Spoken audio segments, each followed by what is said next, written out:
just a quick introduction to this true crime iceberg video.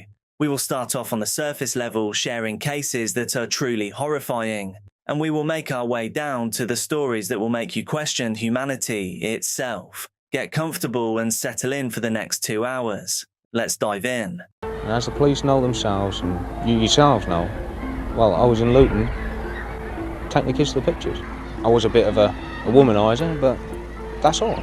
It wasn't me, and I had nothing to do with it. I have not paid anybody.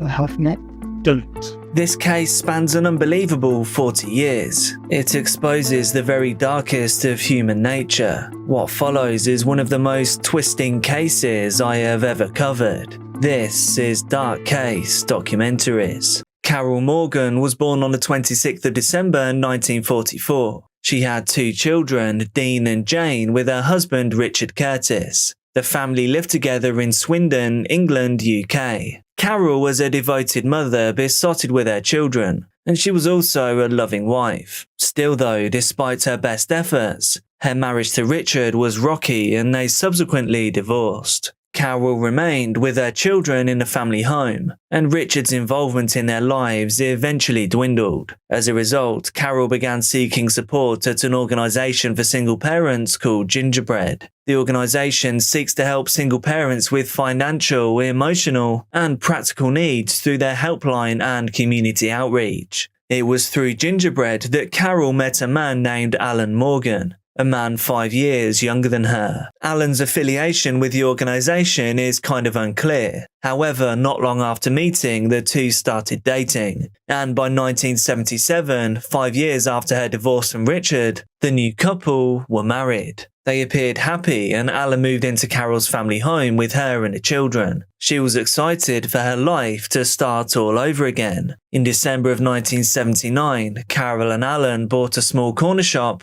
that was situated at 51 Finch Crescent in Linslade, Bedfordshire, and so the family relocated, moving into the flat above the shop. They called the shop Morgan's Store. The business was bought using Carol's share from the sale of the house, and partly from a business loan procured in life insurance surety between both Alan and Carol. Carol was immediately very well liked in the village, and she'd been described as friendly, thoughtful and warm. Many of her neighbours considered her an especially good mother. Unfortunately though, not everything was going well. The business was struggling, presumably due to its location and the type of goods being sold, and just a year later, the family was described as living hand to mouth. This dream of a new life had quickly turned into a nightmare. The Morgans' accountant at the time stated that he was concerned that sufficient income was not being generated for the family. In addition, Jane, Carol's daughter, recalled several checks bouncing when payments to suppliers had to be made. In the UK, we have a saying for situations like this: you're robbing Peter to pay Paul. To make matters worse, it was around this time that Alan began having an affair with a woman named Margaret Spooner. Many believe that Margaret was only one of Alan's many lovers, and even he has described himself as a womanizer. Carol learned of the affair when Margaret's husband, Michael, confronted Alan at the shop, threatening him and insisting he end the affair. Carol was shattered and heartbroken, but nonetheless, she seemed determined to make her marriage work. In some small way, it seems she blamed herself. By August 1981, several months after learning of the affair, Carol confided in her uncle. She said that things were getting better in her marriage, and stated that her and Alan were now being intimate again. This was significant to her as prior to August, their relationship had grown distant, cold, and lacking in physical contact. In addition, on the 11th of August 1981, Carol visited the Citizens Advice Bureau for support with the couple's marital problems. She had even scheduled a session with a marital guidance counsellor for the 18th of August 1981. However, Carol would never get the chance to try to make her marriage good again. On the 13th of August 1981, just 2 days after visiting the Citizens Advice Bureau, at around 5 p.m, Alan took both of his stepchildren, Dean and Jane, to the Odeon Cinema in Luton, about half an hour from where they lived. He stated that they deserved a treat for helping in the shop, and that going to see a movie would be a small but fun reward for their hard work. However, this meant that Carol was alone in the corner shop for the evening. Upon returning home from the cinema at around 10:30 that night, Alan sent the children upstairs immediately and then he entered the shop. It was there he found Carol, brutally hacked to death, in the storeroom. Alan then called the police. They arrived promptly and entered the crime scene. Police indeed found Carol in the storeroom and deduced that she had been working there when she was attacked. She had been bludgeoned with a sharp object, an item they thought was either a sickle or a machete. However, no weapon was found. Superintendent Brian Prickett stated that the murder was the worst attack he'd seen on a human being. 2 fingerprints were found atop one of the freezers, yet most of the crime scene was relatively bare. Not much evidence to be found. Finally, they discovered that around £500, along with multiple boxes of cigarettes, were missing, suggesting that the motive of the attack was robbery. The murder prompted a massive investigation, all under the leadership of Superintendent Brian Prickett. The village was left in complete shock. Subsequently, 1,204 suspects were interviewed, fingerprints were checked, and over 600 witness statements were taken, all in an attempt to piece together the incident and track down the killer. On the fateful night at around 7 p.m, multiple witnesses claimed to have seen a man walking down the street from the corner shop. They stated that he was carrying 2 plastic bags, and they saw him getting into a dark green estate car. As a result, nearly 30,000 vehicles were checked. The suspect was identified by witnesses as being between 17 and 20 years old. Tracking the man down would not be an easy task. The building's layout allowed for 2 entrances into the corner shop, one from the street and one from the flat. Whilst there were several eyewitnesses of the man leaving the shop, no one saw him entering. Police therefore suspected that the man may have had access to the flat, entering from above. Still, despite the mass investigation, the police were unable to secure any evidence that was not circumstantial.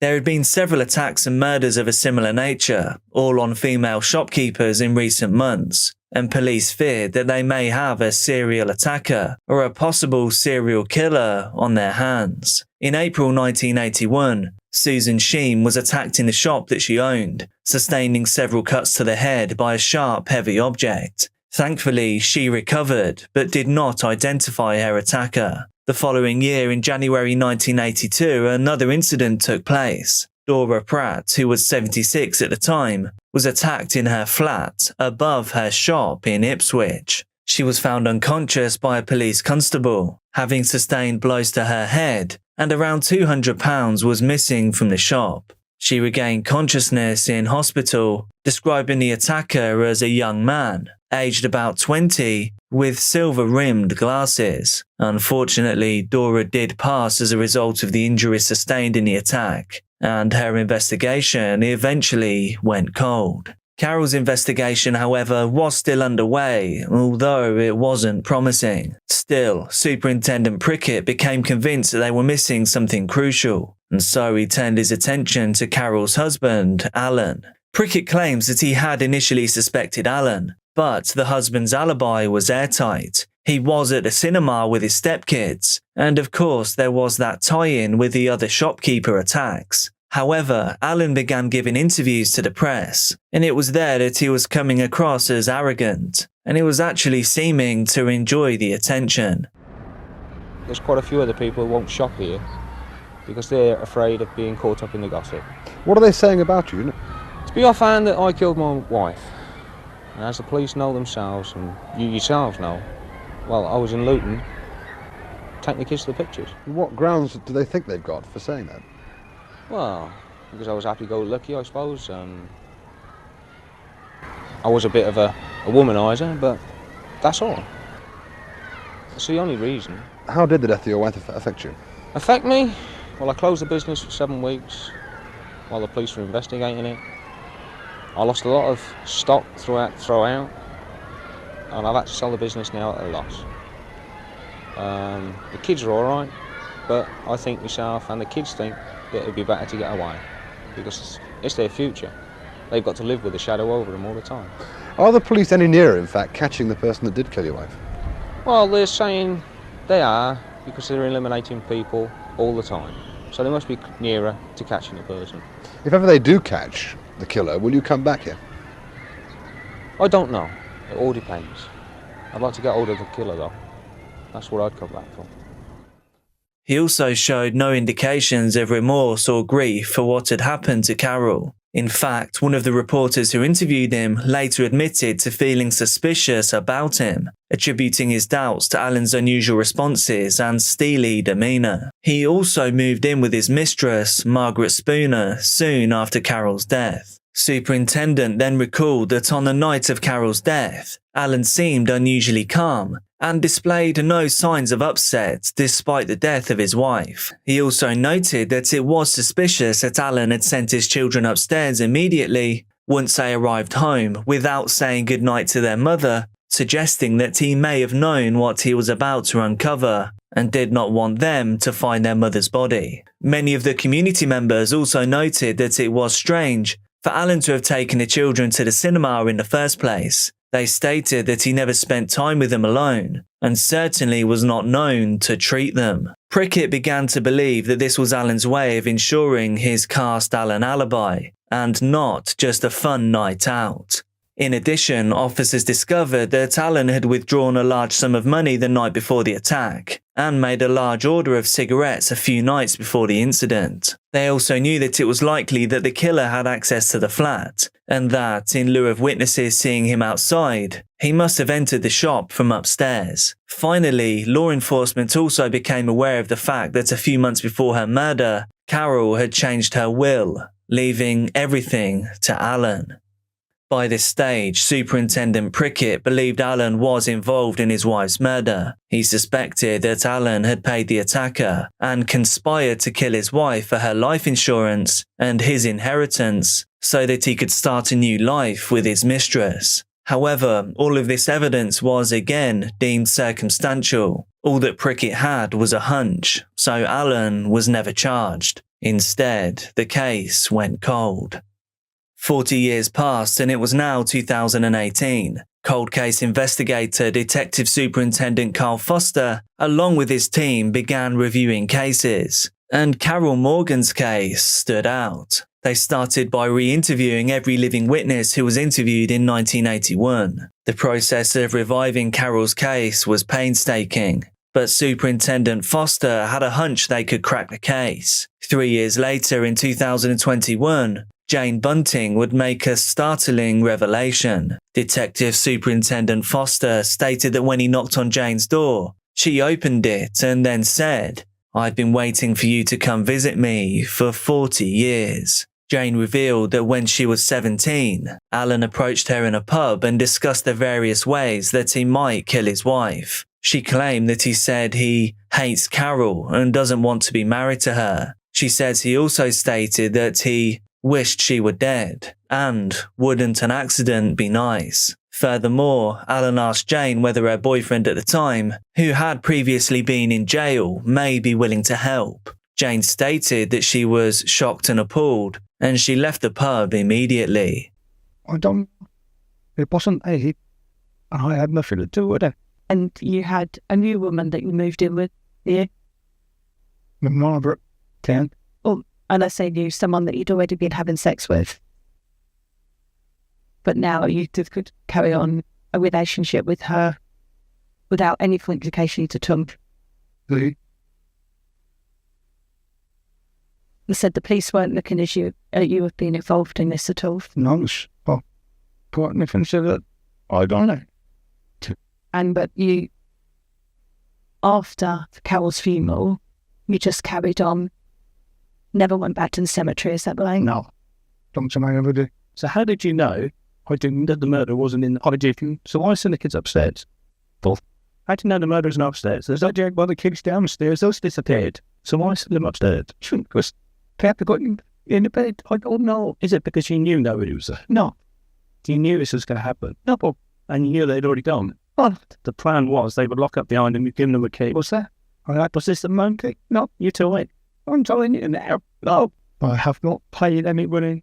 I have not done it. Finally, in 2024, Alan Morgan was tried in Luton Crown Court for the murder of his wife, Carol Morgan. With Jane Bunting's testimony, prosecutors felt their case was strong, and along with other testimonies and witness statements, they brought forward the evidence that was previously deemed merely circumstantial. In court, the original lead detective on the case, Superintendent Prickett, stated he was very grateful that Jane had come forward and propelled the case, because he had been unable to shake the investigation from his mind, calling it a thorn in his side. He states that he always knew Alan was guilty, but he simply couldn't prove it. He also stated that, unfortunately, he doesn't feel he could have done anything differently, and that Jane's statement was simply the missing piece. Pamela Smith, Carol's cousin, gave a victim impact statement during the trial, describing the horror that befell Carol's parents, who were absolutely crushed by the event. Margaret Spooner, Alan's mistress,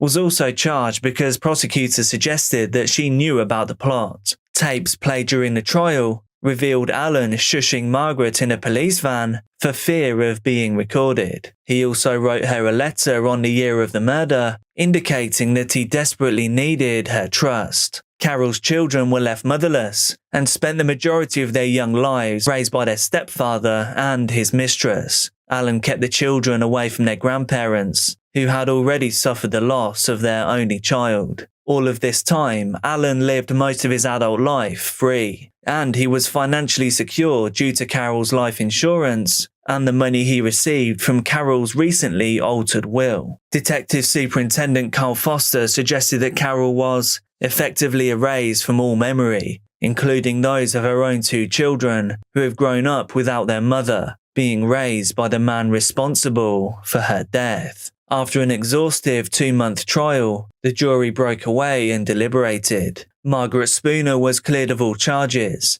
However, Alan Morgan was found guilty for conspiring in the murder of his wife, Carol Morgan. The judge sentenced him to 22 years in prison. Alan Morgan is 74, and he will presumably spend the rest of his life locked up. He, however, maintains his innocence. On one side, justice has been served, but now it seems far too late. Not to mention the fact that the killer, if alive, is still out there. Alan Morgan is the only person who knows his identity, and I wouldn't hold your breath.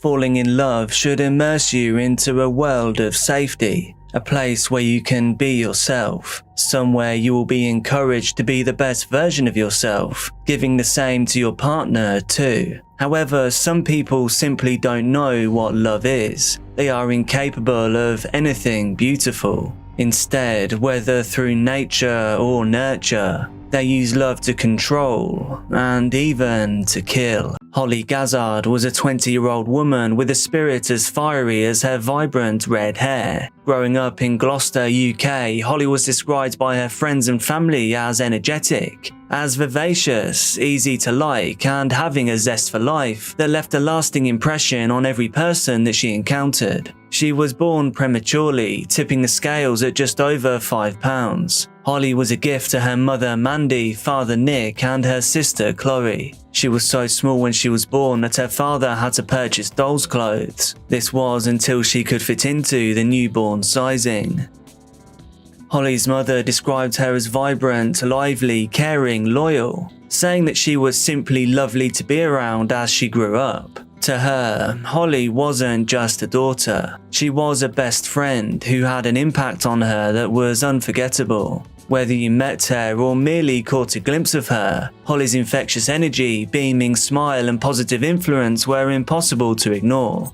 She lived every day by her favourite quote: "Have hope, be strong, laugh loud and play hard. Live in the moment, smile often, dream big. Remember you are loved, and never, never give up."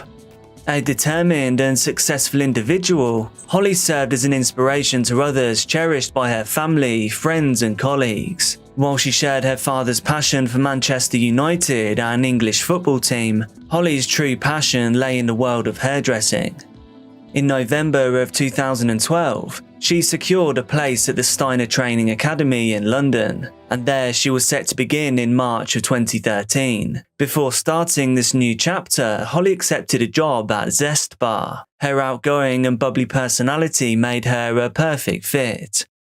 Gloucester is an historic city nestled in the scenic southwest of England. It's located on the River Severn and it's known for its architecture. Gloucester does have stunning cathedrals along with quaint streets. The city's charm and character provide a blend of historic and modern elements to make it a notable destination. Community spirit is often strong in Gloucester. Friendly locals contribute to a welcoming atmosphere of events, festivals and activities throughout the year. Holly's family thrived in Gloucester, but Holly wanted more. Holly knew that London would offer her more as she was working towards her career as a hairdresser. The industry was simply booming in London. It was just as Holly was nearing the end of her time at Zest Bar when she met Asher Maslin. Asher was instantly captivated by Holly, persistently pursuing her until she agreed to go on a date with him. The love story unfolded rapidly, with Holly visibly happy in her newfound romance. After just a few weeks, Holly introduced her boyfriend to her family. To her mother Mandy's surprise, she recognised him from her work as a dinner lady. Holly's father Nick acknowledged that Asher had a bit of a reputation as a bad boy, but he emphasised his belief in second chances. Described as a Jack the Lad with a confident and talkative demeanour, Holly's boyfriend gained the approval of her parents and they continued on with their relationship. It was soon after their romance began that Holly started her dream job as a hairdresser on a cruise ship. This meant that she left her new boyfriend behind. However, only a week into the cruise, Holly reached out to her dad. She was expressing a strong desire to come home because she had been dealing with extreme seasickness. Her father was confused about her decision to abandon her dream job, and he later came to believe that her new boyfriend was bombarding her with persistent text messages, along with calls and FaceTime interactions, all where he influenced her to cut her cruise experience short. Upon Holly's early return home, Asher's possessiveness intensified. He started showing up uninvited on Holly's nights out with her friends and began trailing her from club to club. Holly's friend Kaylee became concerned as she witnessed the fact that Asher tried to control Holly's every move. He would resist her social outings and demanded that she stay at home. The increasing intrusion into her personal life became a concerning pattern. This signaled the emergence of a possessive and controlling dynamic in their relationship. Despite Holly securing a job in London within a couple of months of her return home from the cruise ship, Asher proposed the idea of moving in with his cousin in the capital. Holly hesitantly agreed. She thought that perhaps the presence of a roommate would cause Asher to behave more respectfully towards her. However, even with the change of location, Asher's controlling behaviour persisted and even got worse. During a planned lunch outing with Holly's family, Asher interrupted with a phone call. He instructed her not to let her family take her away from him. Upon their return to Gloucester for Holly's mother's birthday meal, Asher's true nature began to surface in front of Holly's family. In a drunken state, he showed abusive behaviour towards Holly. He humiliated her in front of everyone and treated her disrespectfully. Holly's father said he spoke to her like a piece of dirt. Asher's demanding and disrespectful conduct revealed a troubling dynamic. It showcased a lack of regard for Holly's well-being or her dignity. Holly's family became increasingly worried about their relationship, but there was little they could do to convince her to leave him. The breaking point came in August of 2013 at the Notting Hill Carnival. While at the carnival with Asher's family, the couple became separated. Upon finally finding Holly, who had taken his nephew to the restroom, Asher's anger escalated beyond control, leading him to push Holly to the ground. Following this incident, Holly decided to move back in with her family. This was all in order to escape Asher and their toxic relationship. After leaving Asher and moving back in with her parents, Holly was able to secure yet another job at Fringe Benefits along with LaBelle Hair and Beauty in the city. Her creative talents and vibrant personality earned her a ton of popularity among her colleagues and her clients. She now truly began to thrive in her passions. Holly also took on a part-time role behind the bar at the King Teddy in Long Levens, Gloucester. This was the bar where her sister Chloe already worked. Despite Holly's efforts to move on from Asher's wrath, Asher returned to the area and successfully persuaded her to take him back. The possessive behaviour almost immediately resumed. Asher would call and text Holly almost non-stop. This was to the point where she even had to resort to shutting off her phone to escape his fixation with her. As their relationship continued, Asher's behaviour towards Holly became physically violent. There were numerous and regular incidents where he grabbed her around the neck. He would also strike her with his hands and feet as well as push her. By the time Christmas arrived, Holly had been pushed to the point where she wanted to end the relationship for a second time. However, when she attempted to discuss it with him, he refused to accept the fact that Holly wanted out of the relationship. Holly's unhappiness became obvious to everyone around her. It caused a noticeable change in her demeanour towards her friends and her family. She wanted to keep things to herself to avoid worrying the people in her life that loved her. Eventually, things got so bad between Holly and Asher that Holly knew she needed to end the relationship before matters became even worse. However, despite Holly's attempts to end the relationship amicably, Asher still would not accept it. On Valentine's Day of 2014, Holly decided to break up with Asher in a restaurant. She chose a public space for her own personal safety. However, Asher still reacted with extreme anger. He accused her of having a cold heart, screaming at her there and then. When Holly tried to leave, Asher followed her to her car. There he stole her bank card and cleared her bank account of £300. After the separation, Asher's behaviour took an even more threatening turn. He sent Holly text messages saying violent things, describing how he was going to smash her house up, and threatening to harm her and her family if she didn't call him back. Following these threats, Holly called the police on February the 15th to provide a statement. She revealed details about her fears and the fact that Asher had stolen money from her. In her statement, she detailed the threats that Asher had made over multiple occasions. These included threats of throwing acid on her face, of ruining her career, of beating her up and causing her to lose her looks, and to have his family attack her if she ever broke up with him. Holly had not previously shared these details with her family. They now realised the true horror that she had been enduring. Holly's father thought back on all the times that Asher's behaviour had worsened as the relationship progressed. It got to the point where he had asked Asher not to come to the house anymore. However, he didn't realise that things could get quite this serious. Upon her phone call, the police were aware of a previous incident that was captured on CCTV. This was an incident where Asher had put his hands around Holly's neck. They also had information about domestic maltreatment involving one of his previous partners. But the officer that took Holly's call failed to record many of the details that she provided in her statement. The officer who took the call lacked any kind of domestic maltreatment training. They simply did not know how to approach the issues of stalking and harassment. Nevertheless, Holly visited the police station on both February the 15th and the 16th. There she spoke to two officers about what she had been enduring. Following these conversations, the officers made attempts to locate Asher and to arrest him. However, they failed to locate him. The safety plan for Holly relied on locating and arresting Asher to keep him away from her. But when they failed to find him, Holly was left to protect herself.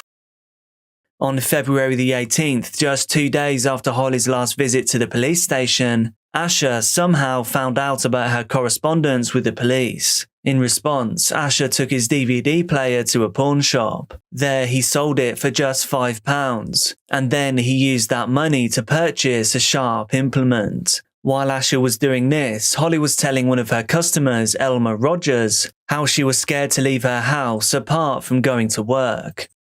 Asher's threatening behaviour escalated as he bombarded Holly with abusive text messages. This included a disturbing message indicating his intentions to seriously harm her. He then sent an ominous text to her sister's partner, issuing a warning for what he was about to do. Shortly after, Asher walked into the salon where Holly worked. Expecting Asher might arrive that day, It was just before 6 p.m. when Holly had discussed with her boss at the salon what was going on between her and her ex-boyfriend. The two had prepared to call the police in case he showed up, and about 30 minutes later, Asher walked in. He immediately targeted Holly, striking her in the face. As a customer named Mark attempted to intervene, Holly's boss dialed 999. Despite these efforts, Asher ignored everyone's attempts to stop him, and instead he began viciously attacking Holly with the sharp implement that he had just bought. The horrifying attack lasted just over 1 minute, during which time Asher struck Holly with the implement 14 times. Colleagues and customers in the salon tried to help, but Asher warned them off. After this frenzied attack, he left the salon and went home. There he changed the clothes that were now stained with the aftermath of what he had done. Holly was rushed to the hospital. However, sadly, she was already gone by the time she arrived. When she finally tried to break it off, Maslin stabbed her 14 times in the salon where she worked. The warning signs of endless control and mind games had all been there. A damning report into the police handling of the case was a wake-up call. Now, a change in the law allows the police to act against psychological abuse before it turns violent. Everyone was horrified by the events of what had happened, haunted by what they had just witnessed. All of Asher's actions had been captured on Gloucester's CCTV network. This allowed the police to quickly track him down and finally make an arrest like they had tried to do multiple times over the past couple of days.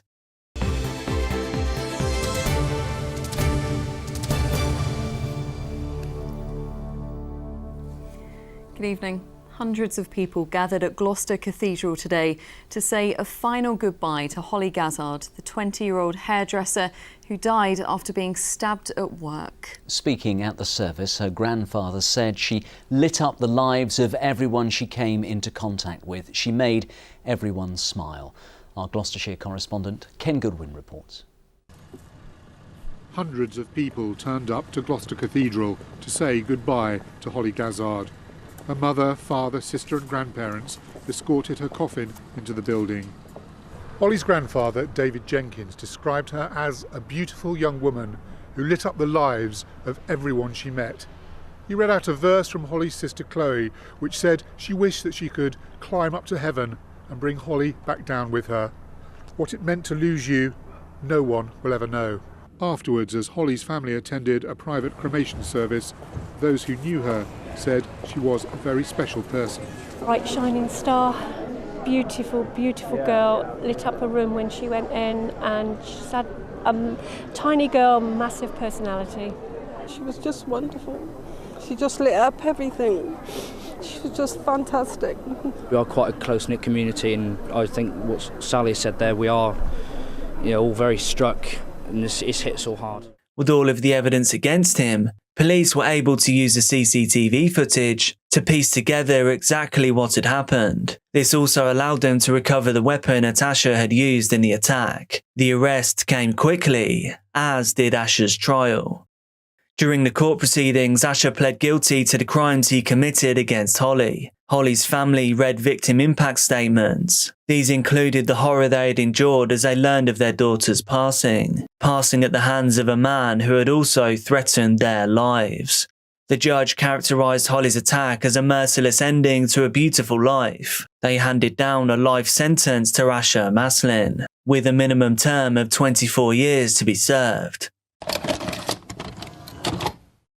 Mallory Manning was a vibrant young woman whose life was tragically cut short in a way that stunned an entire community. Her disappearance revealed a dark underworld that few dared to confront. What happened to Mallory, and why? Ngatai Lynette Manning, better known as Mallory Manning, was born in Nelson, New Zealand on February 6, 1981. Mallory's childhood was a tough one, with her father walking out on her family when she was only young. Then a rough stepfather stepped into the lives of Mallory and her siblings, further complicating her upbringing. This background led to behavioural issues. Her older sister Jasmine had similar issues too. Mallory ended up going into foster care because of her poor behaviour, and when she was 14 years old, she dropped out of school. Mallory also formed an illicit substance habit. something which she often used intravenously. By the time she was 15, Mallory had begun selling her body to bring in money. Her life was spiraling quickly. She also began to commit crimes against others to support her habits. Mallory ended up using a syringe full of her own fluids to jab a shop assistant while being involved in a robbery in 1999. This quite terrible act earned Mallory a jail sentence of 18 months. She also did have additional prison sentences through the years for other offences.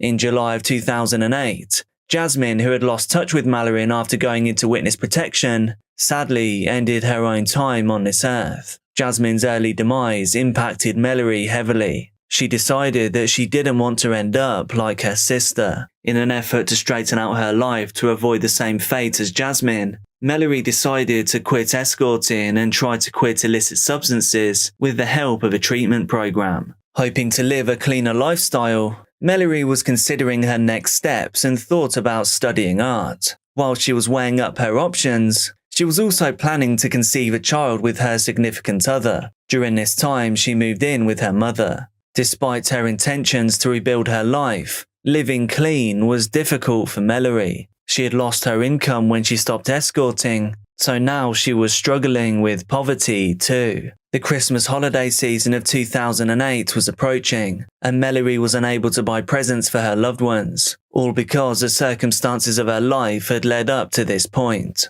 Mallory, who was now 27 years old, decided she would return to escorting for one night only to make some money so she could buy presents. She didn't want to be a disappointment. At some point around this time, she also took some substances. These included morphine, methadone, and diazepam. On December the 18th, 2008, Mallory travelled from the Riccarton suburb of Christchurch to Central Christchurch. Central Christchurch was known for its red light district, a place where escorts tried to find clients. Mallory's regular spot when she was working the streets was an intersection of Peterborough and Manchester streets, and so that is where she headed that night, and she met with a client at 9:30 p.m. The client returned Mallory to her street corner after their appointment was over. Another client arrived, and after that appointment, Mallory returned to her corner at about 10:20 p.m. Another worker saw her at around 10:35 p.m, but she noticed that she was gone around 10 minutes later, and that was the last time that anyone saw Mallory. Her body was sadly found at 6:50 a.m. the next day. It was located in the Avon River, when a runner saw what appeared to be legs in the river and flagged down a nearby kayaker to paddle over and take a closer look. Several weapons had been used in the crimes against Mallory. She had been throttled, repeatedly jabbed, violated, and beaten viciously with a metal pole. Police were able to identify Mallory based on her fingerprints. This was because of her prior run-ins with the law. They were able to quickly figure out that she had been working the street on the night of her murder, with many people reporting seeing her standing there in an eye-catching outfit, a bikini top with blue and white polka dots, a pink skirt, and a cardigan. Police learned the last text message she replied to was at 10:43 p.m, when she quickly responded to a message a client had sent her. There was nothing unusual about her reply, nothing that would suggest she was in any sort of danger or that she was scared. But when the client messaged Mallory again, less than a minute later, her phone was no longer in service. Her watch had stopped working at 10:59 p.m. the night before. This was because of contact with the water, so police were able to pinpoint her time of death to a narrow window of time. In approximately just 16 minutes, Mallory had been attacked, violated, her time on this earth ended, and her body dumped in the river. The investigators interviewed hundreds of people, and they received a list of Mallory's clients, which was approximately 40 people long.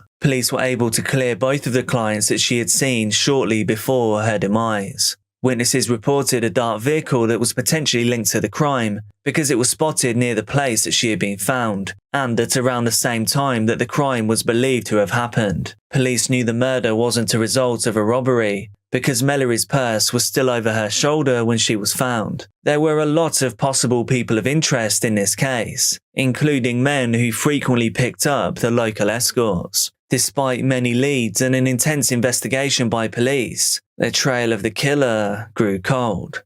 New Zealand police offered a $50,000 reward that would be given to anyone who provided information that resulted in an arrest. The December 31, 2009 deadline for that reward passed without an arrest being made.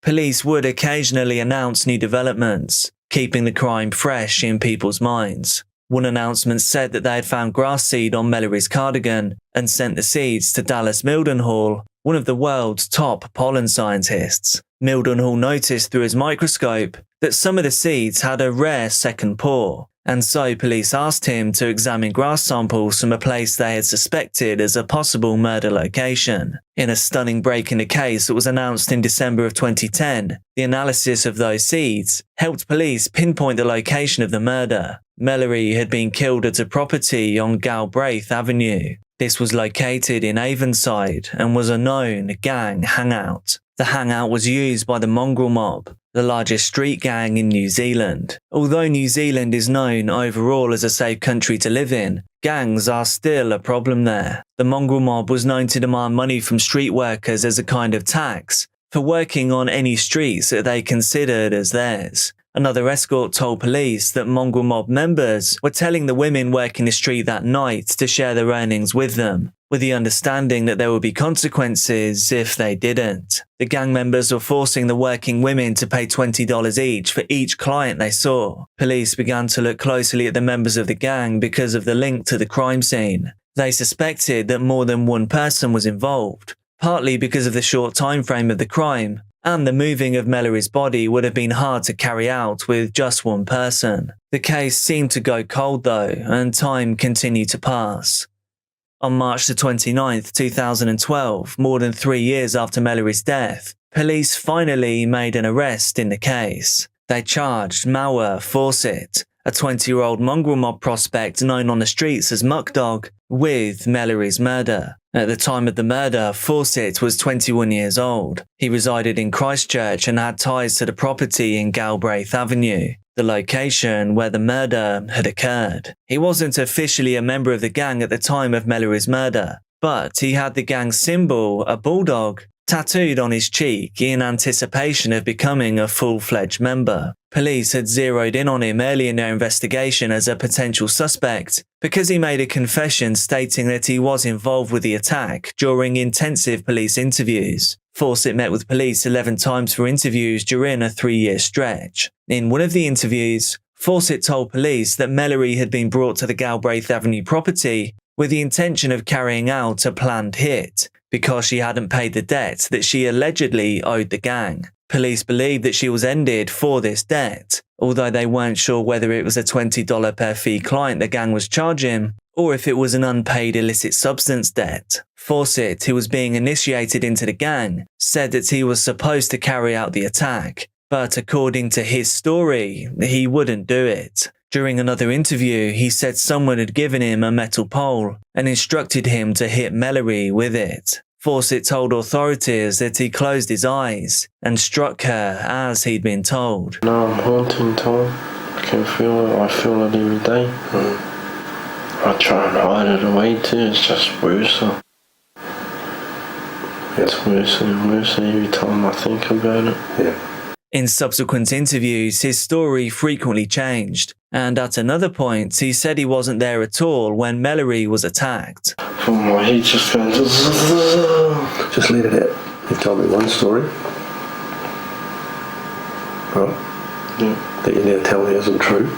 The confession that Fawcett made wasn't a slam dunk in the case against him, however. Some of his statements didn't match up to the facts of the case. For instance, he mentioned that Mallory was stripped of her clothing during the attack, but when she was found, she was still wearing the majority of her clothes. It didn't seem too likely that her assailants put her clothing back on after the attack, especially within the very limited time frame. Other things he said to the police didn't match up with some of the witness accounts either, nor with Mallory's cell phone records. In total, Fawcett was questioned by police for 30 hours, spread out over 11 sessions over the span of 3 years. Even though his confession was considered coerced and inaccurate by some, authorities felt they had enough to proceed with the trial. On February 7, 2014, Fawcett's trial started, with him in charge of his own defence, assisted by a lawyer. Fawcett said that his confession had been coerced by the police, and he admitted that he might have been high when he made the statements. The prosecution presented no tangible evidence linking Fawcett to the crime other than this confession. There were no forensics linking him to Mallory, no eyewitnesses placing him at the scene, and no weapons in his possession or tied to him. In March of 2014, however, it was apparent that the juries didn't believe Fawcett's court statements, that he lied when he said he was involved in the heinous crime because they found him guilty. He received a sentence of life in prison, but had the potential to be granted parole after serving only 20 years. Despite the sentence, police didn't stop investigating because they believed that additional gang members also had a role in Mallory's attack and demise. The mystery about who was responsible for this violent crime deepened. In August of 2017, a retrial was ordered in Fawcett's case by the Court of Appeal, with one of the reasons being that the court learned from expert testimony that Fawcett had a diagnosis of fetal alcohol spectrum disorder, a fact that wasn't brought up during his trial. Fetal alcohol spectrum disorder can happen when mothers drink alcohol during pregnancy, and it leaves people with lifelong disabilities. The disorder severely affected Fawcett's brain and memory, and it was discovered that when he wasn't able to remember something, he often just made up information to fill in the blanks. Even through the investigation and the interview process with Fawcett, police had noted how slow he was intellectually and how he seemed to have a difficult time in understanding things. The Court of Appeal acknowledged the fact that the jury may not have been convinced of Fawcett's guilt, even with the confession, if they knew about his impairments that greatly damaged his ability to give a true account or understand that he was being coerced. A High Court justice determined that Fawcett's incriminating statements were not going to be allowed in his new trial based on their unreliability. As a result, the court dismissed the case against him in 2021, and he was released from prison. To this day, Mallory's murder remains unsolved, with no other arrests made.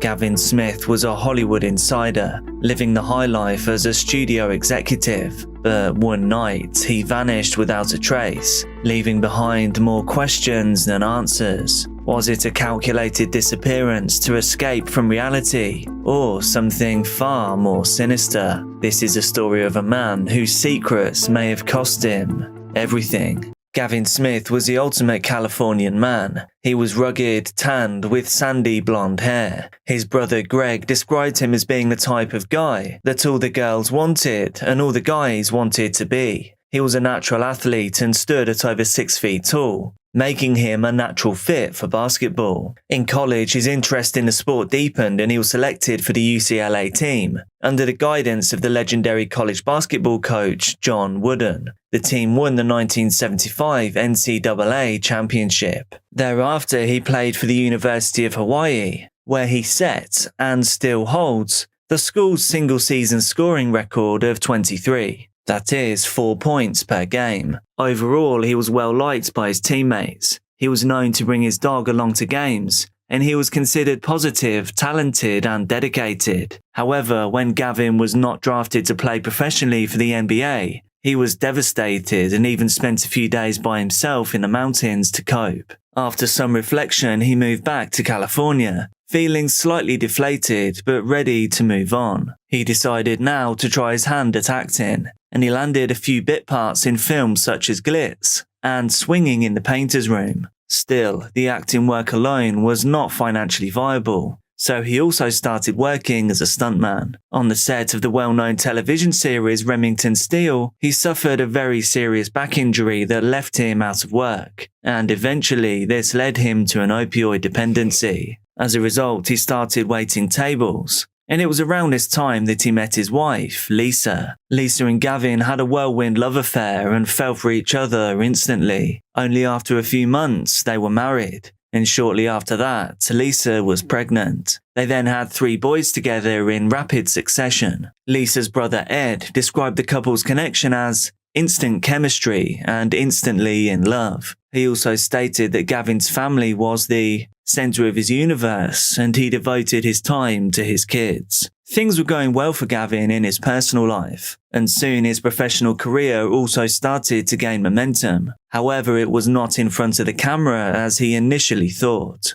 Gavin spent some time working as a caddy at a well-to-do golf club and was soon rubbing shoulders with movie executives. He was extremely affable and driven, and after impressing an executive, he landed a low-level job at 20th Century Fox. He quickly worked his way up the ranks with a can-do attitude, claiming he could learn everything he needed to in 6 months, and learn it better than the people around him. And that he did. After a few years of picture-perfect California living, the family underwent some struggles. Despite Gavin's flashy job, the weight of the housing crisis, and a tendency to live beyond their means, left the family in a precarious financial position. In addition, Gavin's addiction to pain medication worsened drastically during this time, and he was left with no choice but to check himself into rehab. At first, the family believed that rehab would be the key to addressing their issues, but in reality, things only seemed to get worse and worse.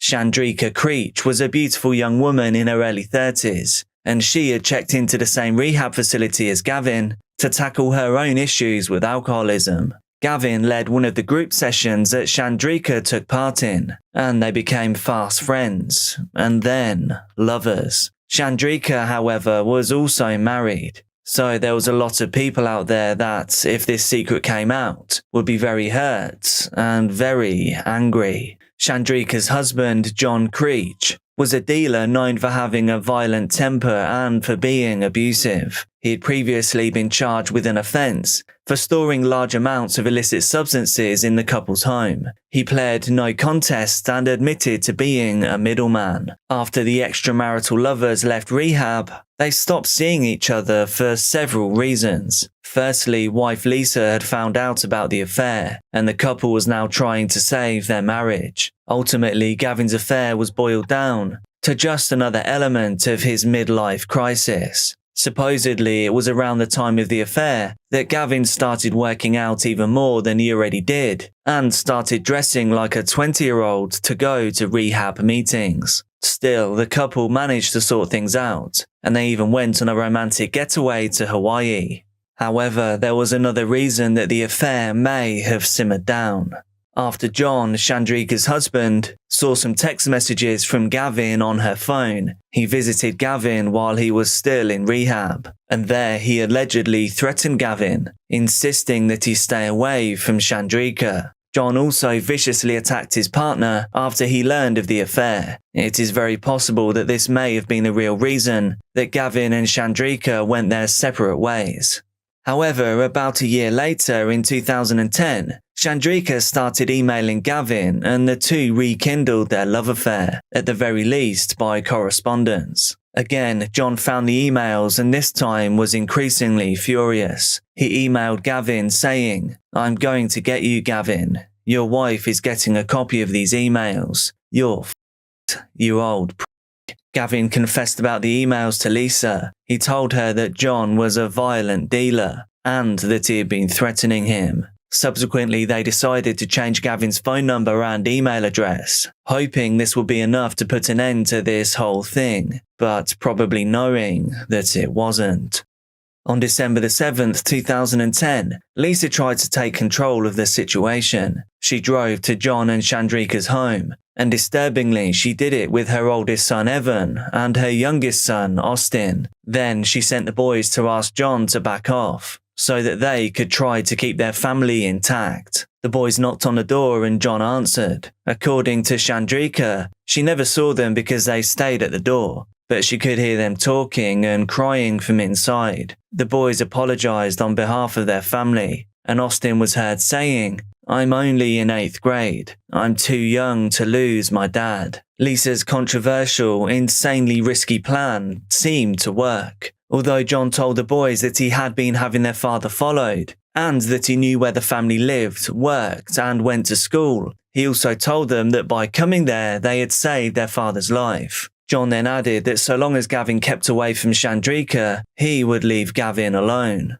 For about 2 years, Gavin and Chandrika ceased communication, and they continued to live their separate lives. However, in 2012, Chandrika found out that John was having an affair with an 18-year-old high school girl. She found text messages on John's phone that read, "I don't want to come off as that guy, you know, the older perv or something." Another message read, "I like you because of you, not your age," along with many others. As a result, the couple separated, but they continued living in the same house due to financial reasons. Around the same time, Lisa discovered that Gavin was not only back in communication with Chandrika, but that he had also been seeing another woman from rehab named Melanie. At this point, Lisa was understandably devastated. She'd always believed that she was the love of Gavin's life, but still, Gavin decided to leave the family. He went to stay with a friend and continued on with seeing Chandrika. It's unclear whether he was still seeing Melanie or for how long their relationship went on, but either way, the damage was done. In April of that year, when Gavin picked Chandrika up while she was walking her dog, John was following her, and when he saw her get into Gavin's car, he started yelling and running towards them. However, on this occasion, Gavin was able to drive off before John reached them. Then on the evening of May the 1st at around 10 p.m, Gavin called Chandrika and asked her to meet. She agreed and told him to meet her at a parking lot, somewhere that she knew would be private. Chandrika was still living with John, as well as with her grandmother, and so the couple needed to meet in secret, even though they were both now officially separated. Chandrika left the house and told both John and her grandmother's caretaker that she was leaving. John told her that if she left, he would have someone to follow her. But Chandrika was no longer taking orders from her husband, partly because he was also having an affair. She ignored him and left the house at around 11 p.m. She arrived at the parking lot to find Gavin waiting for her in his black Mercedes. She left her phone in her car, an Audi, and then got into Gavin's car. What she did not know was that John had activated a tracking service on her phone, so he knew exactly where she was. John then arrived at the parking lot. He was driving Chandrika's grandmother's car, a gold Mazda. He found his ex-partner and Gavin in a compromising position. According to Chandrika's testimony, John began beating Gavin with his fists, while she yelled and begged for him to stop. It was not until Chandrika mentioned that John would go to jail that he stopped, but then turned his anger towards her. Chandrika managed to escape from the Mercedes. She got into her own car and quickly drove home. She closed the front door, grabbed a sharp implement, and then told her grandmother's caregiver that John was going to end her. John arrived home and was allegedly now in a calmer state, but he was covered in a thick red liquid. He told Chandrika that she needed to drive him back to the parking lot because Gavin needed to be taken to the hospital. The next day, Gavin was meant to pick his sons up from school, but the father never arrived. Word got back to Lisa and she immediately contacted the police. Despite their marital problems, Lisa knew that Gavin was devoted to their sons, and he just would not miss a pickup. The police dismissed Lisa's concerns though, and despite the family's best efforts, Gavin's disappearance would remain shrouded in mystery for 10 months. In early 2013, Gavin's black Mercedes was discovered in a police bus in a storage unit that belonged to none other than John Creech. The car was covered in both Gavin and John's DNA, and this included some of Gavin's vital fluids. Lisa and her family were broken, especially because they'd suspected foul play from the outset. Lisa was quoted as saying, "My sons and I are devastated, and this has been the hardest 10.5 months of our life, being without him." John was named the prime suspect in the investigation. He was already in prison serving an 8-year illicit substance charge, allegedly on the night of Gavin's demise. When Chandrika drove John back to the parking lot, she waited for him a few blocks away because she could not bear to see Gavin in whatever state he might be in after the attack. From there, whilst it is unclear whether Gavin was no longer alive at this point, at the time he arrived back, John called a friend and claimed that they needed to talk. When John arrived at his friend's house, he was in Gavin's Mercedes wearing a white tank top, a top that he had turned inside out as it was covered in red vital fluids. They then drove to the friend's parents' house where John began cleaning the inside of the car. He then called a second friend and subsequently stored the Mercedes at his house for around a month. This friend stated that he knew there was a body in the trunk at that time. After John told Chandrika that Gavin had died, they burned their clothes from the night of the incident in the fireplace. Chandrika claimed that she was afraid,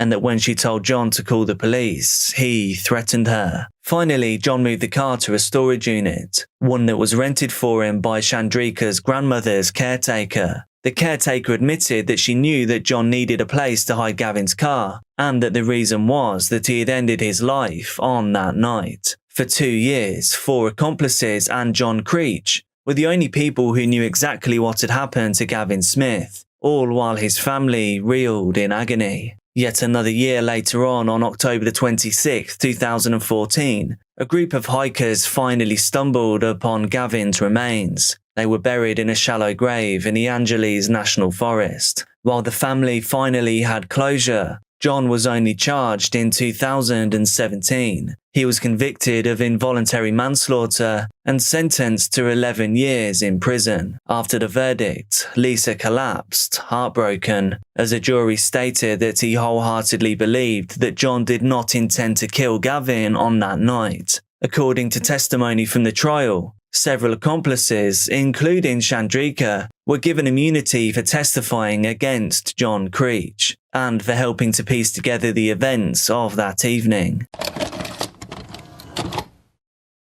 I don't want to hear it, man. I'm done with every thing. Just bring the motherfuckers out here, that's all. We got all the kids are in the house. Okay, how many people? 6 kids, 1 adult.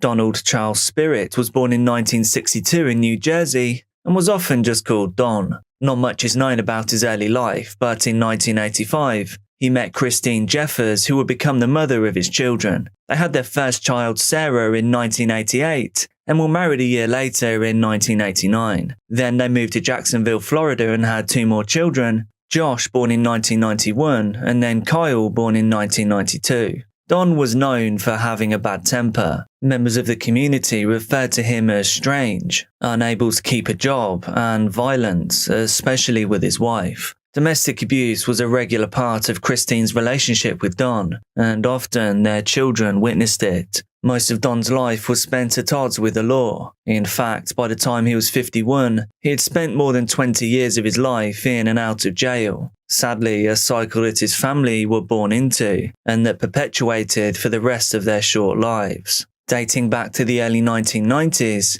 some of Don's felonies included battery, domestic abuse, traffic violations, felony possession of marijuana and firearms, probation violations, as well as depriving a child of food and shelter, and a hit and run while driving without a license. In 2002, in a fit of rage, Don smashed all the windows of Christine's car with a sledgehammer after threatening to end her life. When questioned by the police after the incident, Christine said she was afraid of her husband. However, she would not make a formal statement against him. Instead, Don agreed to submit himself for a mental health evaluation, and then he was diagnosed with a severe case of bipolar 1 disorder. However, he refused medication or help for the illness. This meant that he was known for having extreme, uncontrollable outbursts and issues with rage and depression. The sledgehammer incident occurred just 1 year after the death of his youngest son, Kyle. Many believed Kyle's death to be the start of what some considered the family spirit curse.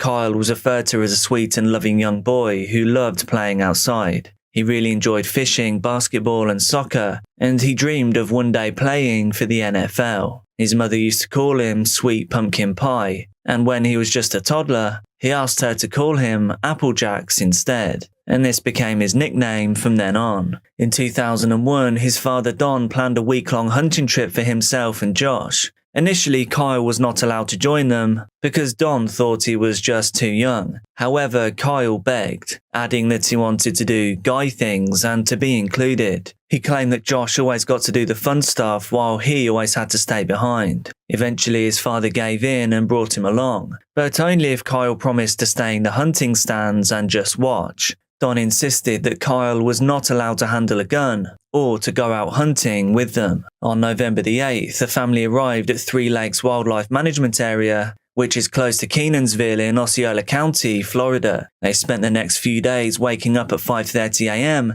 to go hunting and were wearing the typical bright orange safety vests that they needed to. Don was carrying a .300 Browning rifle. Josh was carrying a .270 Browning rifle, and as instructed, Kyle was unarmed, walking alongside his brother and father and not partaking. On the Tuesday night, Don cooked up a large meal for him and the boys, and he planned to leave the following morning. So far, the trip had been unsuccessful, so by the time Wednesday morning rolled around, the boys begged for one more try at finding a deer. The family went out on a 2-hour hike and still no luck. It was rainy and gloomy, and at this point, Don was far past ready to go home. As they were packing up the truck, Don was rubbing oil onto the barrel of the rifle. He apparently muttered something like, "There's rust on the barrel," prompting Kyle to lean forward to see what he was saying. And then Don accidentally hit the trigger, and the gun went off. Kyle was hit point blank in the head. This was in front of brother Josh. In shock, Don frantically tried to call 911,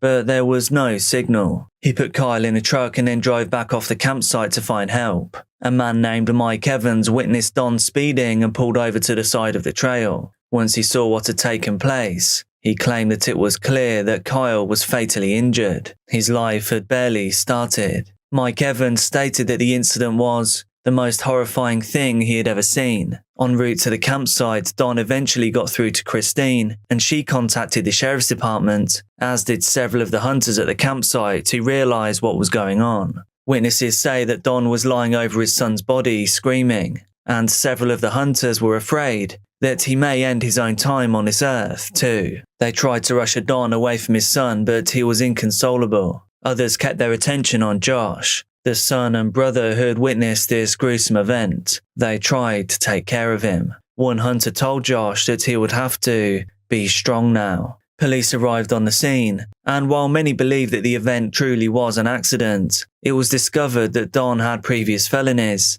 and therefore was not allowed to handle a firearm. As a result, Don was sentenced to 3 years in prison for a felony possession of a firearm. After the incident, Christine opened up to reporters, explaining that the family was not coping and that she was particularly worried about Don. Sadly, the family were unable to pay for Kyle's funeral expenses, leaving them in a difficult financial position. Still, Christine insisted that Kyle be remembered as the sweet boy who bought his brother a bike after saving up his allowance for months on end. He was her Applejack.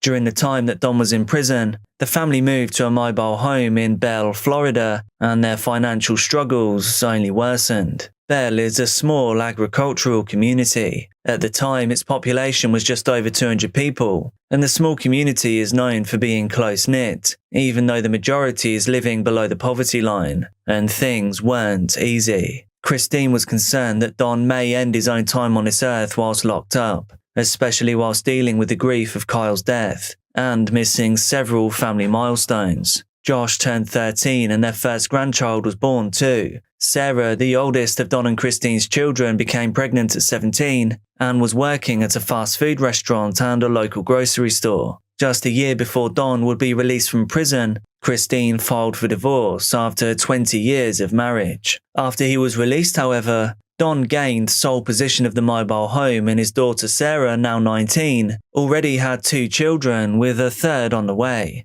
For the most part, his remaining children and his new grandchildren all lived with him in the mobile home. The father of Sarah's children, Edward, was also known for being in trouble with the law, and he was in and out of the family's lives. This meant that Sarah found herself as a single young mother, with only her father to depend on, especially since her mother, Christine, had become distant since her divorce from Don. By the time Sarah's third child was born, the family had very little food, and Sarah began running into welfare issues, having the Florida Department of Children and Families, or the DCF, called on her multiple times. According to neighbours, one of her children was found alone on the street, and he had bruises and bite marks, and he was holding a sharp kitchen implement. Another, younger than 4 at the time, had an inexplicable broken leg. The family would spend many years chaotically interacting with the DCF, often being reported on by neighbours who claim that Sarah would leave her children in crack dens, and many of the write-ups reported substance and domestic abuse, medical neglect, and inadequate supervision. However, the DCF continually stated that the children were not in danger. It was not until 2007 that the children were removed from Sarah's custody, which sent her and her brother Josh into a downward spiral of substance misuse and crimes such as larceny. However, this removal was only temporary, and after a series of promises of getting clean and of participating in community welfare programs, the children were placed back in Sarah's custody. By 2008, she gave birth to her fourth child with her new partner, Jamie. At this time, they were living with Don again, and this is when Sarah started reporting Don to the police for physical abuse. On August 27, 2008, Sarah called the police claiming that Don had shoved her up against the fridge and that he had aggressively grabbed her face on either side. When the police arrived, Sarah had red marks across her face, but ultimately she chose not to press charges. This may have been because Sarah's new partner Jamie was also having trouble with the law, and Don was her only support otherwise. By 2011, Sarah's substance addiction had worsened, and the next 3 years marked a steep downward spiral for the family. They were now constantly embroiled in cases with the DCF, along with law enforcement, and by then, Sarah was also being reported by school teachers who stated the children came to school hungry,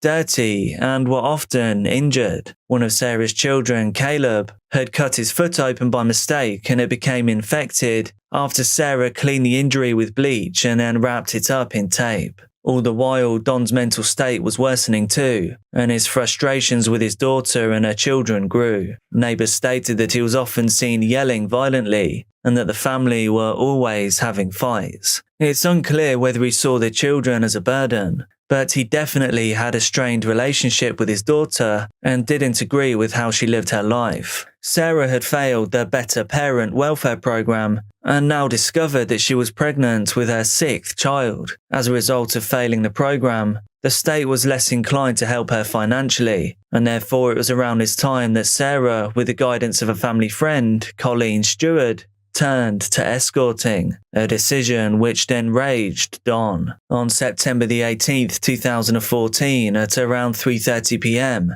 one of Don's neighbours claimed to have seen Don angrily pacing up and down the street, looking as though he were looking for or waiting for someone. The neighbour says he remembers it distinctly, as he only ever saw Don riding his bike and never normally walking. While we don't know exactly what happened during this time, we do know that Don made this 911 call at around 4 p.m.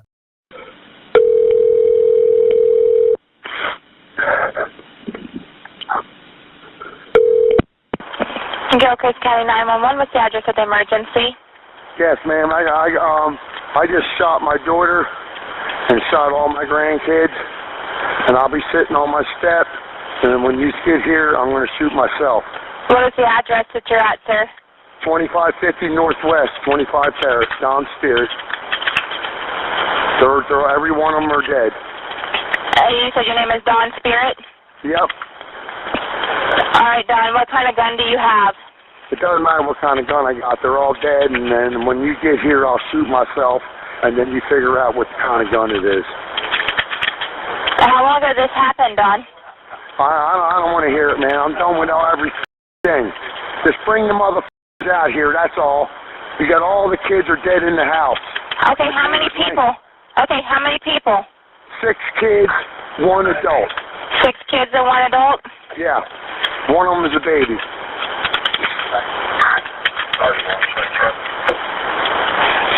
All right, Don. Is there any way you can stay on the phone with me till I get somebody there to help you? What's that? Can I have you stay on the phone with me? No, not that. I'm waiting for them to get here. When they get here, I'm going to shoot myself on my back step. All I'm doing is waiting for them. So you're sitting on your back steps? Yep.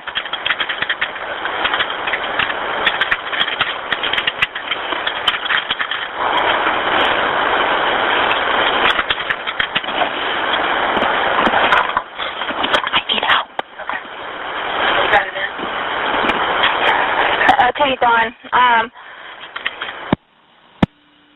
Officer Adderhold, who knew Don, arrived at the scene. He found him quickly pacing at the back of the mobile home. Adderhold identified himself to Don and instructed him to put up his hands. Don complied and stated that he was not going to hurt him. He was, however, cursing, and he appeared out of it. Don yelled that Colleen Stewart had turned Sarah into a whore. He went on to state, "I am tired of them all, and I've taken care of it today." Don continued to yell that he killed them all and Sarah's dead too.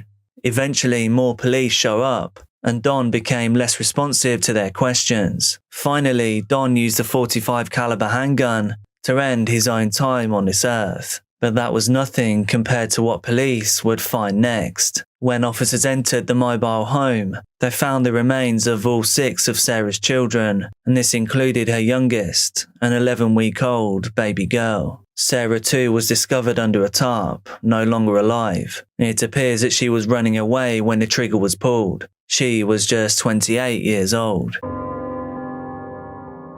Jennifer Hawke first met Dr. William Pettit Jr. at the Children's Hospital of Pittsburgh when William was a third-year medical student and she was working as an oncology nurse. The two began seeing each other, they fell in love, and they were married in 1985. They settled down, intending to start a family, so they bought a home in Cheshire, Connecticut. Cheshire is a smaller community with approximately 29,000 residents. It was known as a really safe place for families to live. It had a lower crime rate than other cities of a comparable size. And just as intended, Jennifer and William started a family. They welcomed their oldest daughter, Haley, in 1989. Followed by another daughter, Michaela, in 1995. Both Jennifer and William took great interest in raising their daughters. They surrounded them with a stable home life filled with love. William worked as an endocrinologist in Plainville, and he also served as Joslin Diabetes Center's medical director at Connecticut Central Hospital.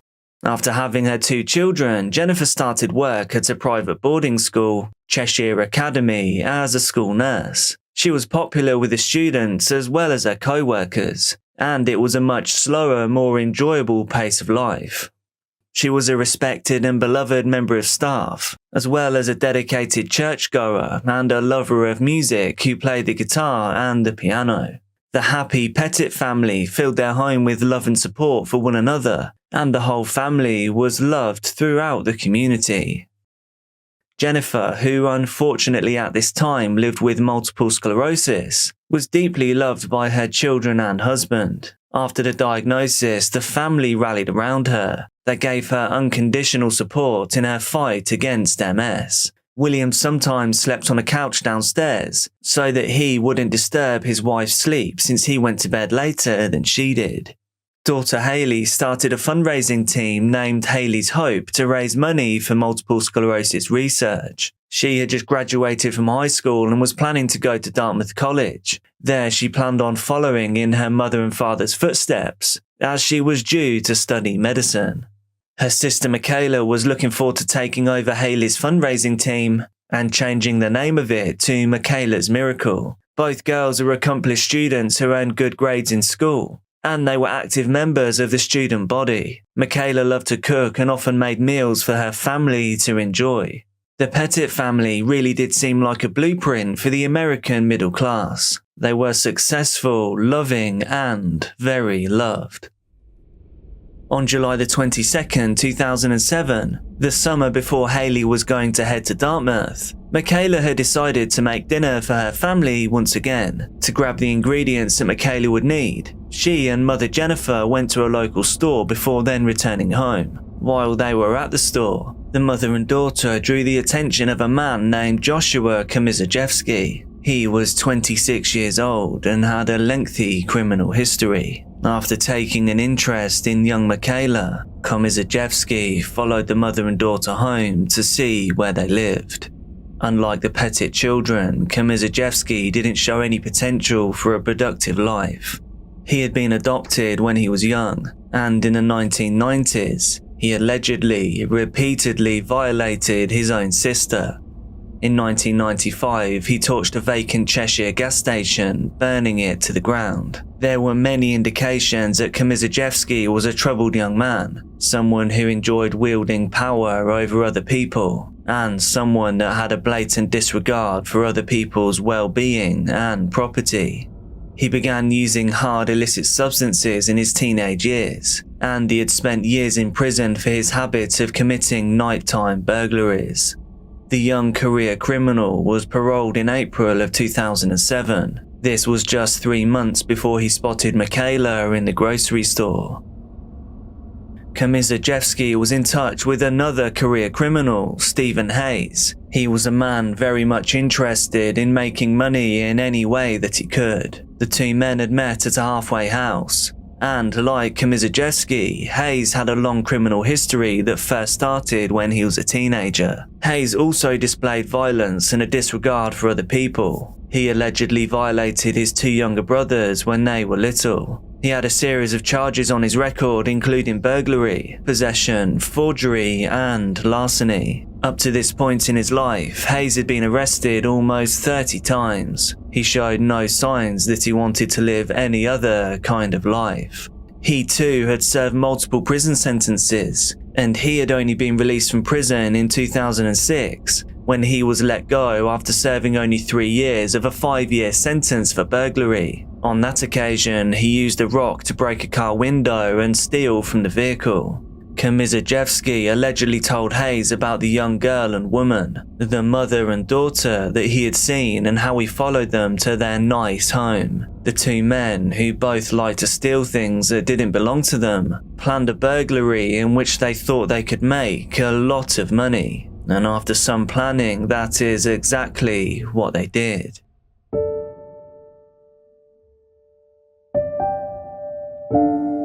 They broke into the Pettit home in the early morning hours of July the 23rd, 2007. They knew at that time the family would be asleep.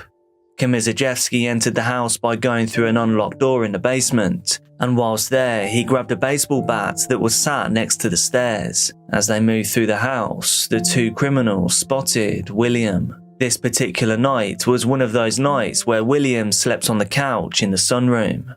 Komisarjevsky struck William with the bat, hitting him several times, and this caused significant blood loss because William was on blood thinners for prior heart issues. They then used rope and zip ties to bind his ankles and wrists, and put a covering over his face. The concern he must have been feeling for the rest of his family must have been unbearable. The two criminals then went up to Jennifer's room and tied her up. And after this, they did the same to both Michaela and Haley. Pillowcases were placed over their heads so they couldn't see, a terrifying and disorientating experience. After the entire family was bound and living in fear of what might happen next, the criminals looked through the house for cash. They then brought an injured William down to the basement, tying him to a support post. They continued looking through the house for money, but they were unhappy with what they were finding. During their search, they discovered the couple had thousands of dollars in a bank account, so they came to the decision that they would take $15,000 from that. Hayes then left the house to go to a nearby gas station, and he filled up 2 cans with gasoline, and then he brought those containers back to the Pettit house. When he returned, he took Jennifer to the bank. He made her withdraw $15,000 from a line of credit as soon as the bank opened. And whilst there, heroically, Jennifer managed to write a note. This was meant to alert the bank that her and her family were being held against their will, tied up in their home by 2 men. To convince the bank teller that she was serious, she showed her a picture of her 2 daughters in her wallet. Jennifer's worry for Haley and Michaela was evident. The employees in the bank believed that her story was true. Immediately, the bank personnel called 911 and told police about the incident. They did this whilst Jennifer was still stood there waiting. This is that real 911 call. We have a lady who is in our bank right now who says that her husband and children are being held at their house. The people are in a car outside the bank. She is getting $15,000. to bring out to them that if the police are told, they will kill the children and the husband. Jennifer allegedly said that she thought the criminals were only interested in the family's money. After receiving the report from the bank, Cheshire police went to check out the situation by stationing themselves around the Pettit house. They did this without using lights or sirens, so as not to alert the criminals to their presence. The police didn't know, however, that the crimes against the family had intensified. Kmizajewski disgustingly violated Michaela. He took pictures of the attack on his cell phone. Hayes then began doing the same to Jennifer. William, who wasn't aware of what was happening to his family, and who had by this time been badly injured, tried desperately to escape. Whilst Hayes was attacking Jennifer, Kmizajewski noticed that William was no longer where they'd left him, so he then went to share this information with Hayes. Hayes then throttled Jennifer, and the two men poured gasoline on her body. They then walked to the girls' bedrooms and poured gasoline on them as well. This was all with the intention of destroying any evidence that could link them to the crime. The criminals then started a fire. They ran from the house and drove off in the Pettit family's car. Haley, who was 17 years old, managed to break through her restraints. She valiantly escaped her bedroom, but then she collapsed in the hallway, sadly passing from smoke inhalation. Sister Michaela also passed from smoke inhalation and was found still tied to the bed. Both daughters had succumbed to the fire. As the two men were dousing the home with gasoline and lighting the fire, William somehow managed to crawl to a neighbour's home for help. At first, the neighbour didn't even recognise William. The beating he had suffered had been that severe. The neighbor called 911. I got Bill Pettit here who's hurt, my neighbor. He's at your house? Yes, he's right here. Kmizajewski and Hayes didn't get far after fleeing from the house. Police spotted them almost straight away because of the surveillance they had set up. They chased after the men and arrested them just 1 block away from the home. The home invasion had lasted 7 hours, and it had cost the lives of 3 innocent people, leaving behind an unbelievably heartbroken William, who was obviously devastated by the loss of his entire family. Although there was no question of the men's guilt, because they were caught fleeing the house and forensic evidence tied them to the scene, they still had to go through trials for their crimes. Kmizajewski and Hayes faced 17 counts of various charges, all for the crimes they committed against the Pettit family. During Hayes' trial, his attorneys tried to paint Kmizajewski as the villain. They said that he was the one who came up with the idea for the home invasion, as well as for escalating the situation which ended in the violations and the murders. The prosecutors, however, painted a compelling picture that both men were to blame for what happened on that night. On October 5th, 2010, the jury found that Hayes was guilty of 16 out of the 17 charges that he faced. On the steps of a Connecticut courthouse, Dr. William Pettit emerges stoic but relieved. We did our best to keep our faith in God that justice would be served. A guilty verdict for Stephen Hayes. Kmizajewski's trial didn't begin until 2011, and he followed the same argument that Hayes' attorneys had tried during his trial. They tried to say that Hayes was the ringleader, and that Kmizajewski didn't plan on murdering anyone. On October 13th of that year, he was found guilty of all 17 of the charges against him. Many people hoped that the two men would receive the death penalty for such a vicious, heartbreaking crime that ended 3 promising lives, destroyed a family, and traumatized people throughout the town and the country. During the sentencing recommendation portion of the trial, the jury had to decide if they would recommend a death penalty or life in prison. Hayes' defense attorney suggested to the jury that it would be a stiffer punishment to sentence Hayes to life in prison rather than the death penalty. The attorney argued that Hayes was so disturbed by his own crimes that he would rather die than live for decades in prison with the memory of what he had done. Because of the horrific nature of the crimes, the jury did vote in favour of the death penalty for Hayes on November 8th, 2010. and for Kamizajewski on December the 9th, 2011. At Hayes' official sentencing hearing on December the 2nd, 2010, he was sentenced by the judge handling his case to the death penalty. On December the 9th, 2011, the jury also recommended that Kamizajewski be subjected to the death penalty, and the judge in this case ruled that he would die by lethal injection. Before the death penalty could be carried out in either case, however, the state of Connecticut decided in 2015 to abolish capital punishment penalties. This meant that anyone wanting to see the ultimate punishment in this case would now be in for a major disappointment. As the sole survivor of the crime that took the lives of his family, William was critical of the decision to eliminate the death penalty in Connecticut. Nevertheless, both men had their sentences converted to life sentences. Since then, Kamizajewski has filed an appeal based on several factors, losing each one. Doing this, he has infuriated local officials who claim it was a waste of funds to have to fight these appeals. Father William, who later remarried and had another child with his new wife, wanted to do something to preserve the memory of his late wife and their two daughters. In 2007, he started the Pettit Family Foundation, a charity that provides scholarships for students and that helps families whose lives are impacted by violence. William's resolve to rebuild and start a new life is quite incredible, but we can be sure that he'll be haunted for the rest of his days. Okay, and he's advising of some bodies that are in his trunk, okay?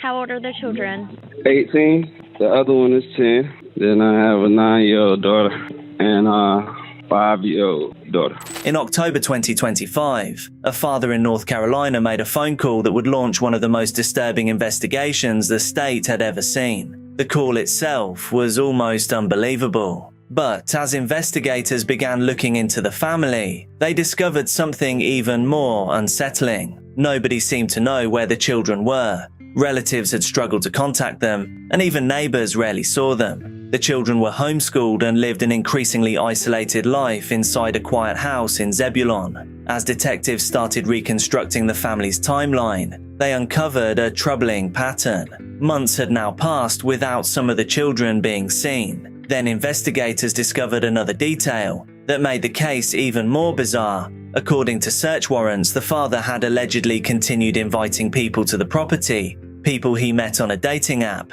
during this same period. Yet none of those visitors ever saw the kids. To the outside world, life seemed to be continuing as normal. But behind the front door, detectives now believe a very different story was unfolding. And the deeper they looked, the further back the timeline appeared to go, because investigators eventually learned about another child, a child whose existence had barely appeared in public records, who allegedly disappeared years before authorities were ever called, and a wife who it was confirmed had passed some time earlier, leaving the man that made the phone call a widow before any of this ever happened. What was happening inside that house? And how long had it already been going on? Before investigators would begin piecing together what happened, they first had to understand the family. Wellington Delano Dickens III lived in Zebulon, North Carolina, with his wife Stephanie and their children. By most accounts, they lived a very private life. The children were homeschooled, and neighbors later described rarely seeing them outside. Extended family members reported limited contact with the household. As investigators later examined the family's history, they discovered that concerns involving the welfare of the children had actually surfaced years earlier. In 2016, medical professionals contacted social services after concerns were raised about a newborn child receiving recommended medical treatment. According to records, the family left the hospital against medical advice. Social workers later attempted to check on the child, but those efforts reportedly met resistance. Court intervention was eventually required before medical evaluations could take place. That incident would not lead to the tragedy that unfolded years later, but investigators would later view it as part of a broader pattern, a pattern of isolation, and a pattern of distrust toward outside institutions, a pattern of keeping family matters firmly within the walls of the home. One member of the household was Sean Brasfield. Sean was Stephanie's son from a previous relationship. According to his biological father, Sean had cerebral palsy and was blind in one eye. His father later described him as a cheerful young man who had faced significant challenges throughout his life. But by the time this story really begins, contact between Sean and much of his extended family had become limited. His biological father later said he had not seen Sean in years. The same was true for other relatives. As time passed, the family appeared to become increasingly disconnected from people around them. And then, in April 2024, the family suffered a devastating loss that changed everything. On April 21, 2024, Stephanie Ray Jones Dickens passed away inside the family home. Stephanie had been a central figure in the household, and now, suddenly, she was gone. The chief medical examiner revealing 37-year-old Stephanie Jones died on April 21st, 2024, from complications from a miscarriage stemming from a rare disease. The autopsy report says Jones experienced significant bleeding for more than 3 hours before going to bed. Sometime around 9 o'clock the next morning, she collapsed, and Dickens says he found her with no pulse. He also told authorities he tried CPR but could not revive her. The report shows Dickens then put his wife's body back in bed where he stayed with her before leaving the house to get food. When he returned, he ate with the children before telling them about their mother being dead. He then allowed the children to visit with her body before calling 911. Officials say Stephanie Jones had not been to the doctor in years and delivered 3 of her 5 children at home without any medical care. No charges were ever filed in that case. Wellington Dickens suddenly became the sole adult responsible for caring for the children. The household that was already private became even more isolated. Neighbours later said they rarely saw the family. Relatives described communication becoming increasingly limited. The children remained largely out of public view. For investigators, Stephanie's death would become an important point in this timeline. She was the linchpin, and now she was gone. So a total collapse was expected. The months that followed remained difficult to fully reconstruct. Investigators would later spend countless hours trying to understand exactly what life inside the house looked like during that period, who was checking on the children, and more importantly, who would have even noticed if something was wrong. It was then that investigators learned about another child, a child whose existence had barely appeared in public records, a boy named Riley. What investigators discovered about Riley would raise troubling questions about how long serious problems may have existed inside the home, and it would become one of the most unsettling chapters in the entire case. According to court documents and later search warrants, Riley was a 1-month-old infant whose time had come to an end shortly after the family moved into the Zebulon home. The circumstances surrounding his passing remain unclear. According to investigators, Wellington Dickens later told authorities that Riley became ill and then passed inside the home. What happened next would become one of the most disturbing revelations in the entire investigation. Dickens allegedly told investigators that he wrapped Riley's body in paper or plastic material and buried him in a wooded area behind the property. The event was never reported to authorities. No official record of the death was created. Family members later told investigators they never saw Riley again after the family moved to Zebulon. Some relatives said they were unaware that he had passed at all. When investigators searched the property, they began looking for evidence that could confirm Dickens's account. Search teams examined wooded areas surrounding the home. Cadaver dogs were brought to the location. Investigators returned repeatedly. Yet despite those efforts, Riley's remains were not located. The search would continue for months. For detectives, Riley's alleged death raised a difficult question. If the account was true, then an unreported passing may have occurred years before the other events of this case. That possibility significantly expanded the timeline investigators were forced to consider. Instead of focusing only on the events of 2025, they now had to examine whether warning signs may have existed much earlier. Neighbours who later learned about Riley expressed shock. Some had lived close to the family for years, yet few knew anything about the alleged burial, or that he ever existed. As investigators searched for answers about Riley, they were also reconstructing another timeline, a timeline that would eventually lead them to 4 more children. At 10:09 p.m. on October 27th, 2025, Johnston County emergency dispatchers received a call that would immediately trigger a major response. Okay, sir, what's your name?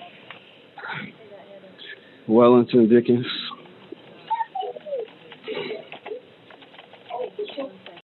Okay, sir, what's going on? I killed my children.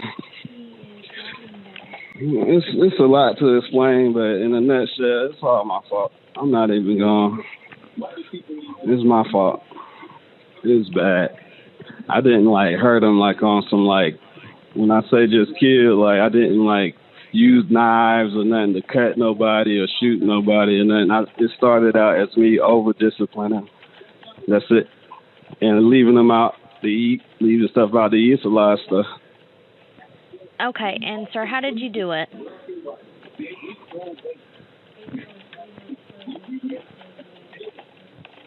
Sir? Yes, ma'am. Okay, how did you do it? I beat on them sometimes.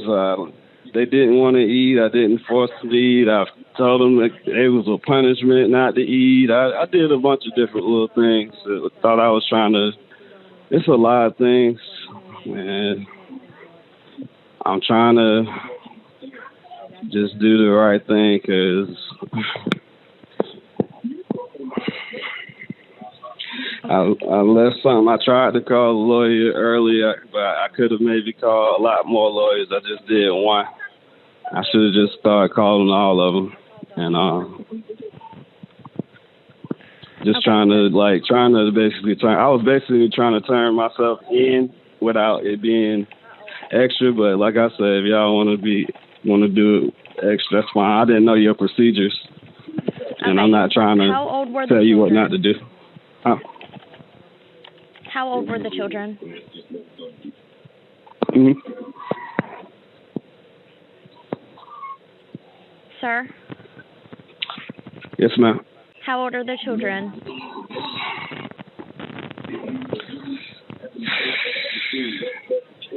Ten. Well, the oldest is my stepson. He's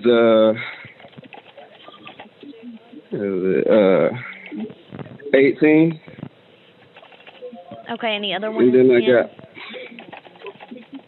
the other one is 10. Yes, that's my oldest son. Then I have a 9-year-old daughter, and I got a 5-year-old daughter, and I have a son here now on my bed, and I'm not even gonna try to make it look. Well, I wanted to bring this up. Okay, and sir, who is there with you now?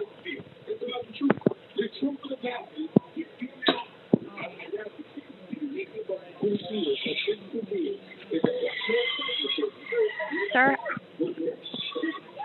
Yes, ma'am. Who is there with you now? Just me and my son.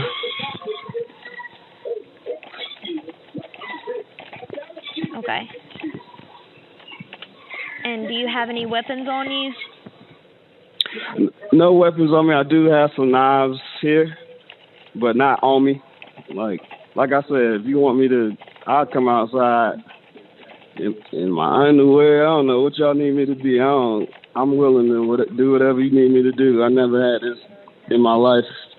You know, this Okay, music and right sir, here. have you been drinking or doing any drugs? I did smoke, and I had like a sip of the champagne. And what made you want to do this?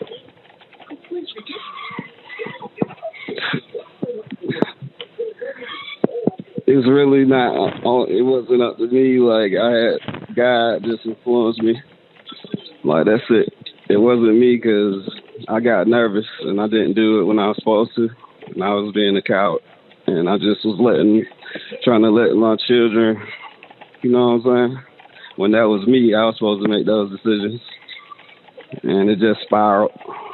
You know, it just got worse and worse and worse. That's it. And I just can't take it no more. I never did this before. Man, this stuff is crazy. Okay, sir. And I got my son. I just feel guilty. I'm guilty as hell. Okay, there's a deputy outside, okay? They outside right now? Yes, we have a deputy outside.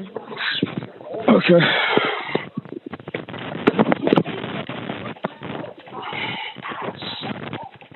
The caller identified himself as Wellington Dickens. He told the dispatcher that he had a confession to make. As the conversation continued, he stated that his children were no longer with us. The dispatcher attempted to clarify what he was saying. Dickens continued speaking. He told the operator that the bodies were inside the trunk of a vehicle in his garage. He also told dispatchers that one child was still alive inside the house. As deputies headed toward the property, Dickens remained on the line.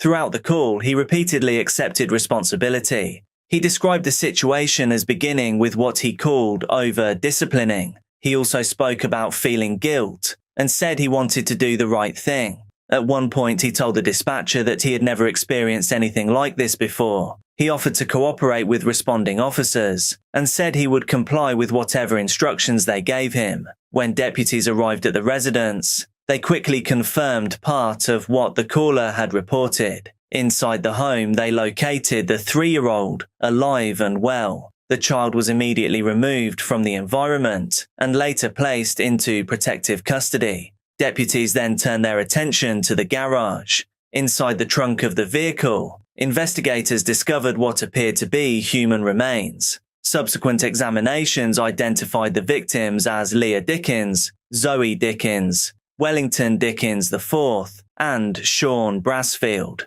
For investigators, the work was only just beginning. The confession had opened the door to a much larger investigation. Detectives now had to verify timelines, examine evidence, execute search warrants, and determine exactly what had happened inside the home.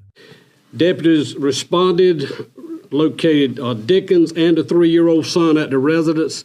DSS was called. The 3-year-old son was alive, and DSS took the son for medical evaluation, and I can share with you that he is safe. A preliminary investigation believed to be what was human bodies in the trunk of the vehicle located in the garage, as Dickens had earlier said. The victim appeared to have been deceased and in the trunk of that vehicle for some time.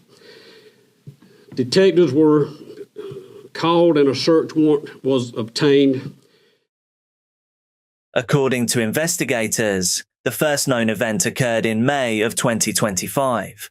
6-year-old Leah Dickens' time came to an end. Details remain limited because forensic examinations were still ongoing, but search warrants later provided investigators with a version of events that they believed was important to document. According to those documents, Wellington Dickens stated that he had disciplined Leah. He later returned to check on her and found her unresponsive. Investigators believe Leah became the first to meet their end inside the home. Months passed. Then, according to investigators, the second event happened. This time it was 9-year-old Zoe Dickens. Court documents allege that Zoe had begun asking questions about her sister. According to warrants, Dickens later admitted that he punished Zoe by taping her mouth shut. He reportedly told investigators that when he later checked on her, her time had also drawn to a close. At this point, 2 of the siblings were gone. The family had become increasingly disconnected from relatives and neighbours. So this all went unnoticed. As investigators worked backward through the timeline, they continued encountering the same troubling reality. There were very few opportunities for anyone to even notice the children were missing. The next event allegedly occurred in late August or early September. This time it was 10-year-old Wellington Dickens IV. According to investigators, Dickens later claimed that his son had stopped eating. He reportedly believed his time ended due to malnutrition. Then came the final event. 18-year-old Sean Brassfield. Sean was the oldest child in the household. He also had significant medical needs. As we know, according to his biological father, Sean had cerebral palsy and required ongoing care throughout his life. Investigators later stated that Dickens believed Sean had also passed from malnutrition. By September 2025, investigators believe 4 had met their end inside the family home: Leah, Zoe, Wellington IV, and Sean. According to investigators, their deaths occurred over a span of months, rather than during a single incident. The timeline suggested that each death was separated by days, weeks, or months. I think that detail really adds a whole new layer of dread to this case. The surviving siblings must have known to some degree what was happening. Family members later said that they had tried contacting the household. Some calls went unanswered. Others produced little information. As investigators pieced together the timeline, they still faced another major question. What was happening in the house during the weeks and months after the deaths? Because according to evidence recovered at the property, the story did not end there. Instead, a lengthy concealment effort began, and what they discovered inside the house would become another major focus of the case. Neighbors like Deborah Riley, who lives right next door, are still trying to put the pieces together. My heart just breaks for the children and for the 3-year-old that's left because he has no parents or siblings left. Riley says Dickens had changed significantly since his wife died in childbirth last year. Became more of a recluse, I guess maybe the appropriate word. You just never saw him outside as much. You never saw the children outside as much. He did state that his wife was more or less the backbone of the family, that she took care of the children, she homeschooled them, prepared the meals, took care of the household. A crime scene now active for close to 20 hours, drawing eyes from up and down this street. It's definitely a horrible thing to happen. Wouldn't wish anything on this to anybody. It hits close to home for Fran Mikowski. I walk by that house almost every single day. She didn't know Wellington Dickens or the rest of his family personally, but remembers when they moved into the house on Springtooth Drive. I never saw a child outside playing. I never saw him mowing a lawn. The only time I ever saw them was the day they moved in. And even then it was you just get the feeling that someone's to themselves. Many neighbors remember a food drive circulating throughout the neighborhood after Dickens' wife passed away last year unexpectedly. Everyone in this neighborhood reached out to him, and this is a very new neighborhood. I've been here 3 years. Most everyone else has been here about 1.5 years, 2 years. There was an outpouring of what can we do. It's been nerve-wracking. It's been emotional. Sherry Burton, who also lives next door to Dickens, says she had noticed something strange at Dickens' house over the last few months. He started to leave his garage door up from the ground up, probably about 2 inches off the ground. She also says at one point her son caught a whiff of something awful. Because he said it almost made him, but I even got to throw up. For her part, Deborah Riley says she wishes she could have done something, anything, to keep this horror from coming to this now empty house. The way of the world's just not the way it used to be, where you talked to your neighbors, you checked on them. Again, that's something I'll regret. According to reports, the 4 bodies were placed inside the trunk of a Honda Civic parked in the garage. Search warrants later alleged that Dickens purchased body bags through Amazon and used them to store the remains. When deputies first entered the garage, they immediately noticed signs that the bodies had been there for an extended period of time. Investigators reported a strong odor consistent with decomposition. They also observed a large number of insects in and around the vehicle. The discovery was the beginning of an extensive forensic investigation. As detectives moved through the house, they began noticing other things that drew their attention. According to search warrants, portions of the home appeared to have been recently painted. Investigators later discovered records showing that a stain-blocking paint product had been delivered to the residence. The timing of that purchase became important. Detectives believed the paint may have been used to cover evidence inside the home. As a result, forensic specialists were brought in to conduct additional examinations. Investigators used specialized techniques designed to identify evidence that may have been concealed beneath painted surfaces. At the same time, detectives began reviewing electronic devices recovered from the residence. Cell phones, computers, and online accounts became part of the investigation. The goal was to determine what had been happening inside the home during the months between the deaths and the eventual confession. What investigators found led to another unexpected development. I haven't really had time to process it Dickens' great-uncle Charles Moore spoke to WRAL this afternoon, telling us Dickens is an Iraq War vet. He was in the service and he had problems ever since he came back, I think. But like anybody else, I was just shocked, you know. You hear talk of that happening to other people, but you just wouldn't think it would happen to one of your own. According to newly unsealed warrants, one of the phones contained messages connected to people Dickens allegedly met through Grindr. Investigators believed several individuals may have visited the residence during the same period, in which the remains were being stored inside the garage. The warrants did not suggest that those visitors were involved in any crimes. Instead, investigators were attempting to establish a timeline and determine who may have entered the property during those months. For detectives, the discovery created another layer to an already complicated investigation. The house had not been completely abandoned. Life inside it had continued. Deliveries were still arriving. Electronic devices were still being used. Messages were still being exchanged. As more evidence was collected, detectives continued building a picture of what had allegedly happened inside the residence. In the days that followed, Dickens was formally charged with 4 counts of first-degree murder. He was denied bond and remained in custody. Yeah, just disturbing and heartbreaking details that I've learned from those court documents today, and that 4 of Wellington Dickens III, his children, all have been dead since May the 1st of this year. And this afternoon, Dickens appearing in a Johnston County courtroom directly behind me. The Honorable Jason Coates, District Court Judge presiding. Please be seated. Come to order. Court's in session. Wellington Dickens III walking into a Johnston County courtroom today. You have been charged with first-degree murder, which is a Class A felony. It carries a maximum sentence of life without parole or the death penalty. Judge Jason Coates presiding over today's first appearance, in which Dickens said nothing other than to confirm his U.S. citizenship and asked for a public defender. I will appoint the Capitol Defender's Office to represent you, okay? Now, new questions about what happened and how it remained a secret for months.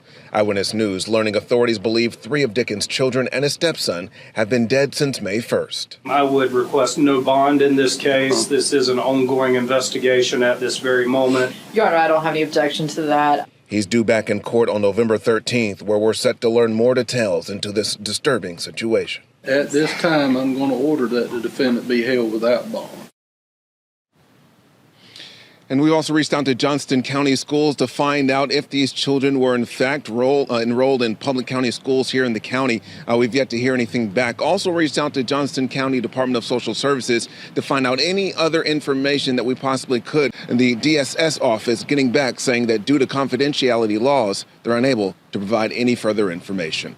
Medical examiners continue working to determine precise causes of death of everyone else involved. Those findings are expected to play an important role in future court proceedings. Meanwhile, investigators continue examining evidence related to Riley, whom Dickens allegedly claimed to have buried behind the property years earlier. As of the latest reports, Riley's remains had still not been located. The legal process has continued moving forward. In December 2025, prosecutors announced that they intended to seek the death penalty. The court process is still ongoing. The search for answers continues. And for the families affected by the case, the consequences will likely last far longer than any trial or punishment. I realized, what I just did was so fun.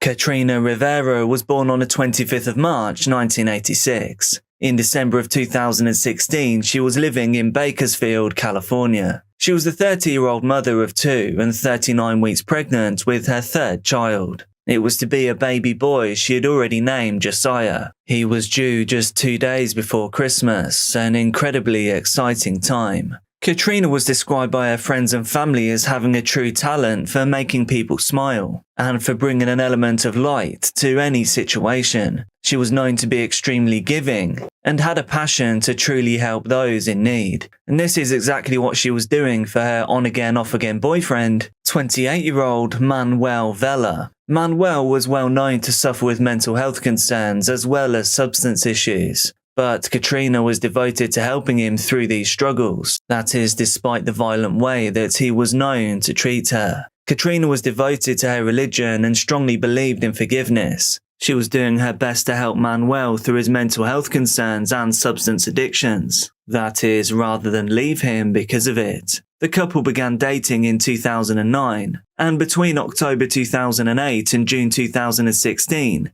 Manuel had caught various criminal charges. In 2008, he was arrested for stealing a car. However, since he resisted his arrest, more charges were added. In September of 2009, he was arrested for drunk and disorderly conduct and false identification to officials. Not even a month after this, he was arrested again for domestic battery. He served 53 days in jail for this occurrence. In 2012, he was arrested for trespassing on someone's property, and he served 32 days in jail for this charge. A month later, he was arrested again for resisting officers and medical staff. This was after he was found drunk and acting disorderly. He was soon arrested once again for battery and served another 24 days. In July of 2013, he was arrested once again for domestic battery, willful cruelty to a child, and false imprisonment. He served another 90 days for these charges. In July of 2014, he was arrested again for drunk and disorderly conduct. Then, a month later, he was arrested for taking a vehicle without the owner's consent. He was sentenced to 2 years and 8 months for this, but he only served 246 days, spending his sentence between Wasco Prison and Patton State Hospital. Katrina filed a restraining order against Manuel. It expired a year later, but she never renewed it. When he got out of jail, Manuel was arrested again in June of 2016 for inflicting corporal injury on his partner and for violating his post-release supervision. For this, he went straight back to jail and served another 17 days. And then just a few months later, on Thursday, December the 8th, 2016, Katrina was reported missing. One of her daughters claimed that she last saw her mother getting into Manuel's car on that day. Police immediately suspected Manuel Vela as the perpetrator. They began searching for Katrina and attempted to locate Manuel through cell phone pings, but they were unable to find either of them. It wasn't until 11:25 a.m. on Saturday morning that a witness reported seeing Manuel at his apartment complex on the 2500 block of Haley Street. Manuel fled when police arrived and attempted to apprehend him, and this led to a chase. It was described as a slow speed chase, only reaching speeds of around 35 miles per hour. However, Manuel was driving on the wrong side of the street, and he hit numerous cars in his maroon 2000 Hyundai Elantra. He was initially weaving through traffic, holding a tire iron out of his window. He was hitting parked cars with it as he passed, but he was also attempting to hit several California Highway Patrol officers. He attempted to strike a Control 3 vehicle, striking a Control 3 officer at about 35 miles an hour, accelerated towards them. After a while, though, he began holding baby Josiah out of the driver's side window. A California Highway Patrol officer managed to lay down a spike strip in the middle of the road. Manuel veered to avoid the spike strip and attempted to hit the officer. He missed and ended up puncturing 2 of his tires. The police chase ended at the corner of Mount Vernon and Flower Street, near East Bakersfield High School and Kern Medical Center, where Manuel got out of the car, holding Josiah as a shield so officers wouldn't open fire. Eventually, he dropped the baby in the street and tried to run, but the officers chased him and tackled him with the assistance of canines. They found Katrina's body in the back seat of Manuel's car. Her crimson red vital fluids were soaked into the seat. Emergency services tried to perform life-saving treatment on Josiah. He was rushed to nearby Kern Medical Center, but he did not survive. It's worth noting here that baby Josiah was not yet born. Manuel cut him from Katrina's womb. Truly one of the darkest things I have ever seen. During his bizarre police interview, Manuel tried to suggest that Katrina knew he was going to kill her and that she was okay with it. Here are some excerpts from his interview. 12/8, that's when this all started, about how this person ended up dead, Katrina Rivera, with the baby cut out. And did you cut the baby out of her? Yes, I did. Why? Prove a point to religion. She said, I'm gonna die in 2016. Her grandma knew. Everybody was telling him and warning him everything. You're gonna die by his hands if you don't get away from him. This is talking to the higher powers, not the 4 founding fathers of his nation or Islam or any It's present time, right now. capable 7 nations or that of any religion. We had to give them, because we're all as one. This is king of all kings, the city. I socked her and I choked her. And then the baby. Once you cut the baby out, how did you kill the baby? I killed her, Katrina Rivera, right there. How? I strangled her.